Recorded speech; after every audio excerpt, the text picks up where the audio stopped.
Welcome to the Fable link, where we share creepypasta and true paranormal stories to help you sleep at night. Please like and subscribe to help our channel. Without further ado, the box. The box is as ordinary as anything. It has 6 faces, 8 corners, and 12 edges, not counting the lid.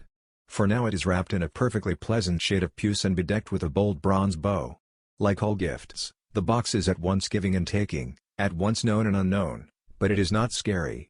It has no lips to grimace or grin with, it cannot grumble, or growl, or lash out and grab with grubby little hands. It is ordinary, it can open, and it can shut. The only thing is, it really ought to remain shut.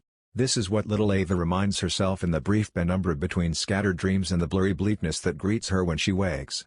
Between her and the box are several thick, stalwart walls and a pair of doors, the nearest of which is thrice locked. This is what is safe, and safe is what is good. Her father taught her that.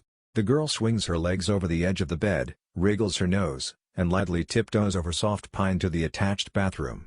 Scant light leaking through the porthole window casts a narrow cone of slate gray, just enough light that Ava can see herself reflected drearily in the cabinet mirror above the sink. The same as every morning, she runs her hands over her body to make sure that nothing has changed. One cozy hand-knit sweater, every thread in its place. 10 fingers, 10 toes, and 1 nose. Lastly, the cold kiss of metal at her chest assures her that the key is safe. Next, Ava pats her head gingerly and frowns. Her hair is much too dark, and barely any longer than a boy's.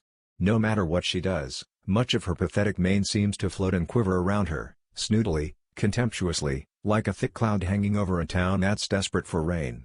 Perhaps she could tame it if she lit a candle and worked it all over in the mirror, but not for any longer than the next sleep.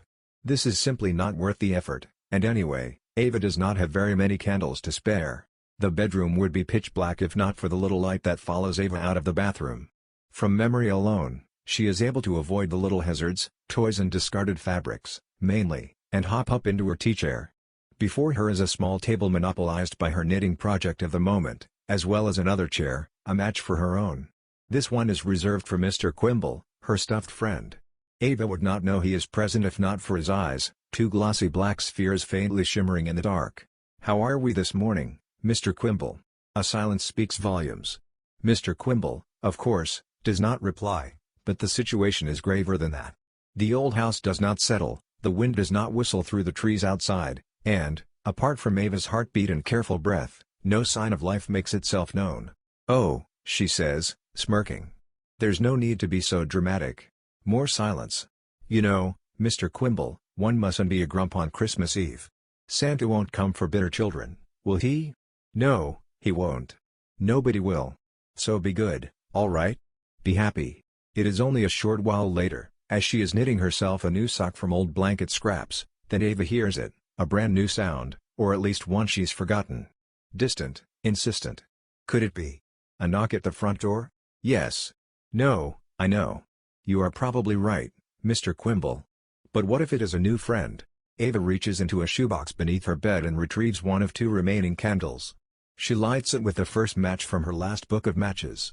The vibrant orange hue of the flame is the first true color she has seen in a long while, and it coaxes the colors out of her surroundings.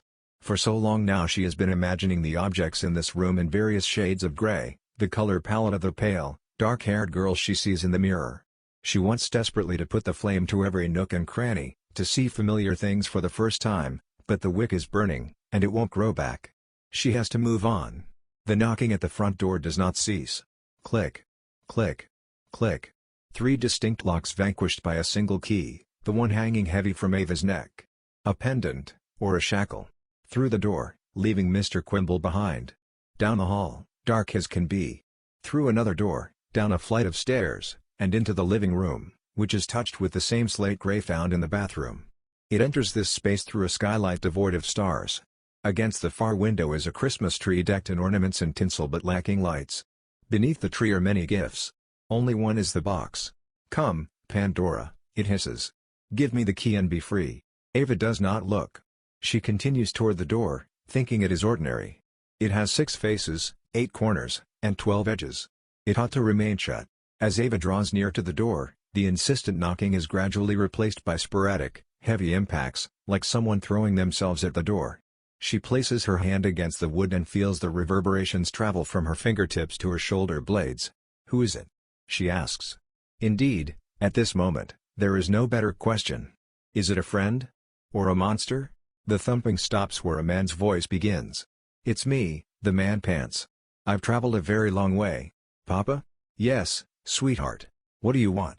Ava asks, furrowing her brow. She pulls her key out from under her sweater and places the eye of it to her lips. Truth. I want to tell you I'm sorry, and I want you to let me in. Then what? A silence speaks volumes. He hasn't got anything nice to say, so he won't say anything at all. Even if the thing on the other side of the door is what it claims to be, even if she could forgive him like she so badly wants to, she cannot let him in. She must ferociously protect herself and all that she holds dear, and she must always be vigilant of the wolf in sheep's clothing. Her father taught her that, in the worst of ways. She puts the key to her lips again. What are you sorry for? Truth. Betrayal, says the man. Ultimate, unforgivable betrayal. I should rather die than speak of it in detail. Please, do not make me. It is a normal door. 6 faces, 8 corners, 12 edges. Only one lock. One lock is not enough to stop Papa when his eyes get dark. There ought to be 3, or as many as the door can hold. There ought to be a wall instead. Walls on all sides, walls within walls, boxes within boxes until it's too much to bother with. I am angry with you, Ava says, as evenly as she can manage. I know. Some search restlessly for the key that will fit the hole inside them. There is no such key, there is a dagger in disguise. You'll try to open the box, Ava says. Truth. I will. Partly because doing so might get you out of there. Let me help. I need you to let me help, okay? You don't understand, Ava. I cannot live with the guilt of what I've done. The key is ice cold against her lips. Then don't. Choking. Gasping. Nails running down oak. Thump. As the other side of the door falls silent, Ava begins to sob. She should not weep for this man, and she isn't. She is weeping for the person she used to think he was, and for the person she could have been. Come, Pandora, hisses the box. Give me the key and be free. Before she knows it, Ava is across the room, sitting before the box, holding the key still in the lock. Welling tears cause her vision to blur in and out, but the box is always clear. It is not wrapped in puce, or topped with a bronze bow. It is true black, blacker than closed eyes in a dark room, so black that it seems to absorb color from the air around it. It has an uncountable number of corners and edges, but only one face, the face which whispers, "Turn the key, Pandora. I will take care of the rest." This will all be over soon.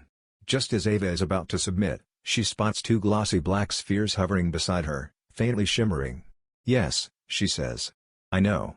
You're right. I'm sorry. She withdraws the key and tucks it back beneath her sweater. A friend or a monster? Giving or taking? Like a gift, like the box, she is both. A guardian, and a menace to the seekers of the treasure she protects. It would be easy to surrender to the box, to wash her hands of the responsibility. But this would be no salvation. The name, Ava, was given to her by her father.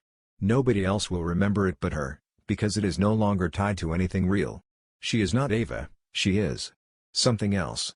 She will continue to live here, at the heart of her labyrinth, as both prisoner and warden. It will always be Christmas Eve, and she will always be alone, with the exception of Mr. Quimble. That is what is safe, and safe is what is good. As long as her eyes are open, the box will remain shut. Thank you for listening to the Fable link. Don't forget to click the bell icon so you don't miss our next video upload.